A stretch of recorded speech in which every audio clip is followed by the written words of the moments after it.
এক যুবকের শেষ পরিণতি।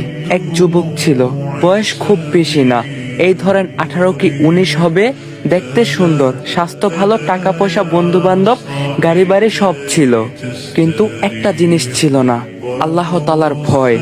বন্ধুদের সাথে ঘুরে বেড়াতো, রাতে দেরি করে বাসায় ফিরতো, আজান হলে বলতো আরে এখনো অনেক সময় আছে।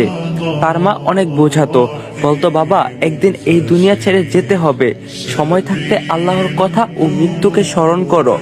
কিন্তু যুবক হাসতো, বলতো মা জান্নাতে যেতে তো নামাজ পড়তেই হবে, আগে দুনিয়া একটু দেখে নেই। এক রাতের ঘটনা, একদিন গভীর রাতে সে বন্ধুদের সাথে আড্ডা দিয়ে ফিরছিল। রাস্তার মাঝে হঠাৎ একটা বড় সাদা চেহারার মানুষ সামনে এসে দাঁড়ালো, চোখ লাল, হাতে বিশাল লাঠি।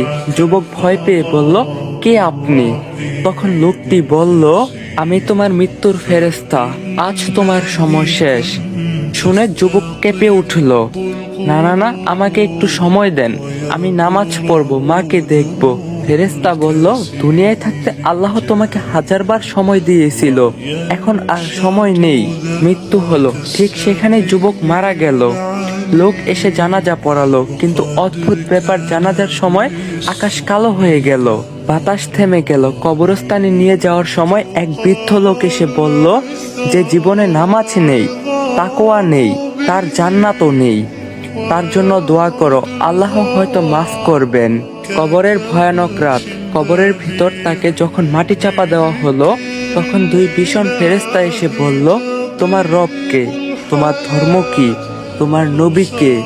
যুবকের জিহ্বা কাঁপছে, কিছু বলতে পারছে না, শুধু মনে পড়ছে মায়ের কথা, আজানের শব্দ আর নিজের দুনিয়ার মায়া। তারপর শুরু হলো আজাব, কবরের মাটি চেপে ধরলো, শরীরের হাড্ডি গুড়িয়ে যেতে লাগলো। শেষ কথা, ভাই একদিন আমাদেরও এই যুবকের মতো যেতে হবে, তখন কেউ পাশে থাকবে না, থাকবে শুধু আমাদের আমল। এখনো সময় আছে, নামাজ পড়ো, আল্লাহকে ডাকো, দুনিয়া শুধু দেখার জন্য, জান্নাত বানানোর জন্য না হলেও এই যুবকের মতো একদিন আমাদেরকেও এমনি ফিরে যেতে হবে রবের নিকট। ভিডিওটা আপনার বন্ধু বান্ধব সবার কাছে শেয়ার করবেন, আর যদি ভিডিওটা ভালো লাগে 2000 কপি লিঙ্ক করে দিবেন, তাহলে next Islamic video coming soon. আসসালামু আলাইকুম, সবাই ভালো থাকবেন।